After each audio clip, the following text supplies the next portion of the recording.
90 second সময় যদি আপনার হাতে থাকে তাহলে কিন্তু শিখে নিতে পারবেন আপনি এই রেসিপিটা। এর জন্য আপনাদের লাগবে সিদ্ধ চাউলের গুঁড়া। সিদ্ধ চাউলের গুঁড়াটা যদি আপনাদের শুকনা হয় তাহলে ১ ঘন্টা আগে আপনারা লবণ দিয়ে আর পানি দিয়ে এভাবে মাখিয়ে নিবেন সুন্দরভাবে। আর যদি ভিজা চাউলের গুঁড়া হয় তাহলে কিন্তু আপনারা সাথে, সাথে মাখিয়েই পিঠা বানাতে পারবেন। এর জন্য আমি এই ছাঁচটা নিয়ে নিয়েছি। এখানে কিন্তু আমি ১ লেয়ার দিয়ে দিলাম চাউলের গুঁড়া, তার উপরে দিয়ে দিলাম একটু নারকেল কোড়া দিয়ে একটু খেজুরের গুড় দিয়ে দিয়েছি। তার উপরে আবার আমি চাউলের গুঁড়া দিয়ে সুন্দরভাবে মুখটা সমান করে দিলাম। দিয়ে এবার আমি একটা নেট দিয়ে এটাকে কাভার করে নিলাম।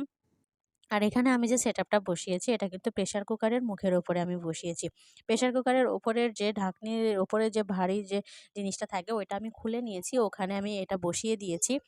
তেল ঢালার যে কাক না, আমরা একটা কাক বলি, আমি জানি না আপনারা কি বলেন।